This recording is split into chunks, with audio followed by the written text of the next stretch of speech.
18তম শিক্ষক নিবন্ধন পরীক্ষাতে আমার গ্রুপে যারা যুক্ত আছেন সবাইকেই আমার পক্ষ থেকে সালাম জানাচ্ছি। আসসালামু আলাইকুম। আশা করি সবাই ভালো রয়েছেন। তো আজকের এই পর্বে আমি মিল্টনের যে বিখ্যাত ইপিক প্যারাডাইস লস্ট, এই প্যারাডাইস লস্টের যে কাহিনীটা রয়েছে সেই কাহিনীটা খুব সংক্ষেপে আমি গুছাই বলার চেষ্টা করব। তো আপনারা যখন প্যারাডাইস লস্ট পড়বেন তখন অবশ্যই আমার এই যে লিটারেচারের যেই বইটা রয়েছে এই বইয়ের শুরুতে দেখবেন যে ক্যারেক্টার লিস্ট কিন্তু দেওয়া রয়েছে। তো এই ক্যারেক্টার লিস্টের আপনারা হয়তো এটা পাবেন হচ্ছে 3 নম্বর পেজে আর কি। এখানে প্যারাডাইস লস্টের যে কিছু ক্যারেক্টার আছে সেই ক্যারেক্টারগুলো আগে জেনে নেবেন। তো আমি এখানে ক্যারেক্টার সম্পর্কে বলতেছি না, কারণ আমার যেহেতু অনেক আগে পূর্বে একটা ভিডিও করা ছিল, সেই ভিডিওতে কিন্তু ক্যারেক্টার সম্পর্কে খুব ভালো রকম একটা ব্যাখ্যা রয়েছে। এই কারণে আমি এই ক্যারেক্টারটা স্কিপ করে গেলাম। আপনারা এখান থেকে ক্যারেক্টার লিস্টটা এখান থেকে এই বই থেকে মুখস্থ করবেন। আর আমার যে একটা ভিডিও থাকছে এই প্যারাডাইস লস্টের উপরেই, সেই ভিডিওটাও দেখবেন এবং আমার এখনকার যে ভিডিওটা করতেছি এই ভিডিওটাও দেখবেন। তাহলে মোটামুটি দুটা ভিডিও দেখলে আপনার প্যারাডাইস লস্ট সম্পর্কে ভালো একটা ধারণা হবে। যদিও কাহিনী সেম একই রকম কথা হয়তো বলবো, কিন্তু এর মধ্যেও কিন্তু পার্থক্য আছে। হয়তো কোনো ভিডিওতে একটা জিনিস বলা আছে আর একটা ভিডিওতে নাই, এমন জিনিসও কিন্তু পাবেন। তো আমি প্রথমেই কাহিনীটা যেটা রয়েছে সেটা বলার আগে মিল্টন কেন প্যারাডাইস লস্ট লিখলো বা এই লেখার পিছনে কারণ কি বা ব্যাকগ্রাউন্ডটা কি আমি এই বিষয়ে আগে বলবো। সেটা হচ্ছে মিল্টন যখন এই প্যারাডাইস লস্টটা লিখে সেই সময় কিন্তু ইংল্যান্ডে মূলত একটা রেনেসাঁসের যেই ভাবধারা সেই ভাবধারাটা চলতেছিল।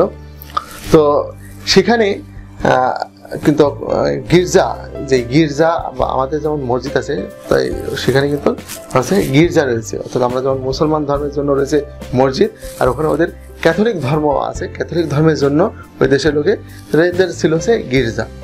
তো এই গির্জার তখন কিন্তু ভালো রকম একটা প্রভাব কিন্তু ছিল। অর্থাৎ তারা বিশ্বাস করতো, গির্জার যারা ক্যাথলিক ধর্মের অনুসারী তারা বিশ্বাস করত যে এই গির্জায় যে যাজক হবে বা যাজক থাকে সেই যাজকের মধ্যস্থতা ছাড়া কখনোই ঈশ্বরের কাছে পৌঁছানো সম্ভব নয়। যেমন একজন আসামি সে কখনোই যে জাজ থাকে সেই জাজের সাথে বা জজের সাথে সে কিন্তু কখনোই সরাসরি যোগাযোগ বা কথা বলতে পারবে না। অর্থাৎ সে দোষী কি নির্দোষী, সে যদি নির্দোষী হয় তাহলে এই কথাটাও সে কিন্তু জজকে গিয়ে সে কিন্তু বলতে পারবে না। তাহলে এই আসামিকে জজের কাছে পৌঁছানোর জন্য কি করতে হবে, তাকে একটা মাধ্যম ধরে তারপর এই জজের কাছে যাওয়া লাগবে। সেই মাধ্যমটা কি, সেই মাধ্যমটা হচ্ছে উকিল। অর্থাৎ আসামিকে প্রথমে যেতে হবে উকিলের কাছে এবং উকিলটাই হবে হচ্ছে মাধ্যম। এই উকিলকে নিয়েই সে তখন হচ্ছে এই জজের কাছে যাবে। অর্থাৎ আসামি সরাসরি জজের কাছে পৌঁছাতে পারবে না।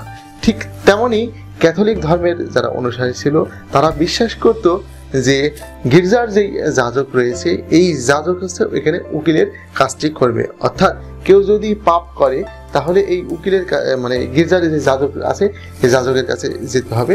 এই যাজক যদি ঈশ্বরের কাছে প্রার্থনা করে যে হে ঈশ্বর তার পাপটাকে তুমি ক্ষমা করে দাও, তাহলে পাপটা ক্ষমা হয়ে যাবে।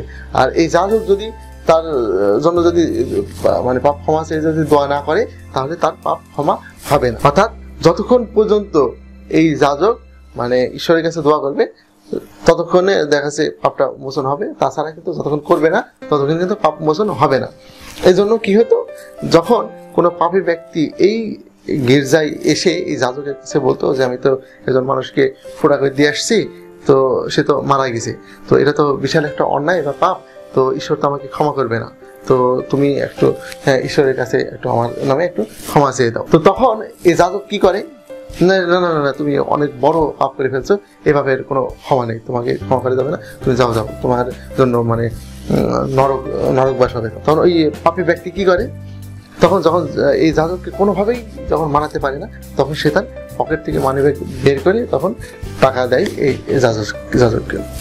তখন যাজক যখন টাকাটা পেয়ে যাওয়ার পরে তখন সে বলে না ঠিক আছে, তোমার পাপটা হয়তো আমি যদি ক্ষমা চাই তাহলে হয়তো পাপটা মাপ হয়ে যাবে।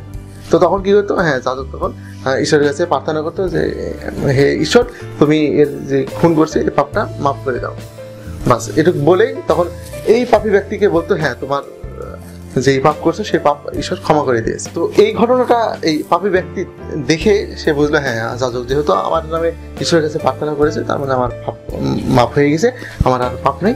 সে তখন কি করত যে মানে নাচতে নাচতে চলে যেত যে হ্যাঁ সে তো এখন পাপ মুক্ত, অর্থাৎ তার পরকালে আর কোনো মানে তার প্রতি শাস্তি দেওয়া হবে না। এই যে বিষয়টা, এই বিষয়ে অর্থাৎ একজন ব্যক্তি পাপ করত এসে এই যাজকের কাছে যখন যেত তখন এই যাজক তার নামে আর কোনো প্রার্থনা করতো না এবং কি করতো এইখানে তখন সে ঘুষ খেত, ঘুষ খেয়ে তখনকার তারপরে প্রার্থনা করতো।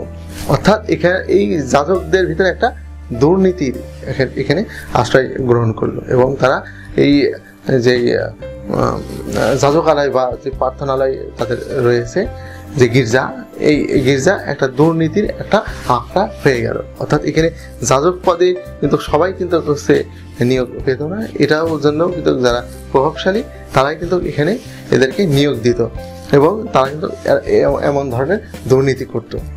তো এই এর প্রতিবাদ স্বরূপ কিছু জনগণ একদিক চলে গেল, তারা বলল যে না, আমরা সবাই ঈশ্বরের বান্দা, তো আমরা নিজেরা সরাসরি ঈশ্বরের কাছে যদি প্রার্থনা করি তাহলে ঈশ্বর আমাদের ডাক শুনবে, এর জন্য যাজকের কাছে যাওয়ার কোনো প্রয়োজন নেই, আমরা নিজেরাই ঈশ্বরের কাছে প্রার্থনা করতে পারবো এবং ঈশ্বর আমাদের মাফ করে দেবে। তো যারা এই জিনিসটা বিশ্বাস করলো তাদেরকে বলা হয়ে গেল, অর্থাৎ ক্যাথলিক ধর্মকে যারা প্রোটেস্ট করলো তাদেরকে বলা হচ্ছে প্রোটেস্ট্যান্ট, আর ক্যাথলিক ধর্ম যেটা অর্থাৎ সেটার অনুসারী যারা তারা হচ্ছে ক্যাথলিক ধর্মানুসারী।